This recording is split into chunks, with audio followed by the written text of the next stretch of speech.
In today's video, I'm going to teach you how to add columns in Monday.com. Columns are the backbone of any board in Monday.com. They define what information you track, how your data is organized, and how your team collaborates. By the end of this walkthrough, you'll know exactly where to go and what to click so you can add the right columns with confidence. Start on the Monday.com home. This is your central hub, where you'll see your recent work and the spaces you access most often. If you're already signed in, you'll land here automatically. If not, sign in and you'll be taken to Home, where you can jump straight into your work. From Home, click your workspace. A workspace groups related boards, docs, and dashboards, usually by team or project. Choose the workspace that contains the board you want to update.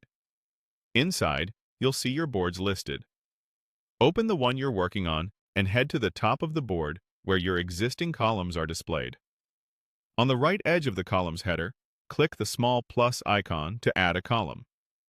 It's easy to miss the first time, so look for a subtle plus sign at the end of your current columns. Clicking this opens the column gallery and gets you ready to choose the type that fits your data. You can choose from Essentials, which are popular, high-impact columns most teams use. These include options for plain text, people assignment, status, dates, numbers, and other core building blocks. Essentials are a great starting point because they keep things simple and consistent while covering most day-to-day needs. If you don't see exactly what you need, select More Columns. This opens the full library with advanced and specialized options. Here you'll find columns that support timelines, files, dependencies, drop-down choices, formulas, and more. You can also search by name if you already know what you're looking for, or browse by category to explore possibilities.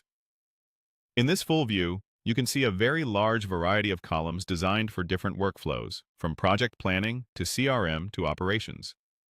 Take a moment to read each description so you understand what the column stores and how it behaves. Choosing the right type now helps you avoid rework later. When you're ready, select the column you want. The new column appears instantly on your board, ready for entries. You can start typing into cells right away, and if the column supports options or settings, you'll see controls to tailor it to your process. If you change your mind, you can always remove it or try another type. That's it. You've navigated home, opened your workspace, used the plus icon, explored Essentials and more columns, reviewed the full gallery, and selected the column that fits your needs. Keep your boards focused, pick only what adds value, and you'll keep your team fast and aligned.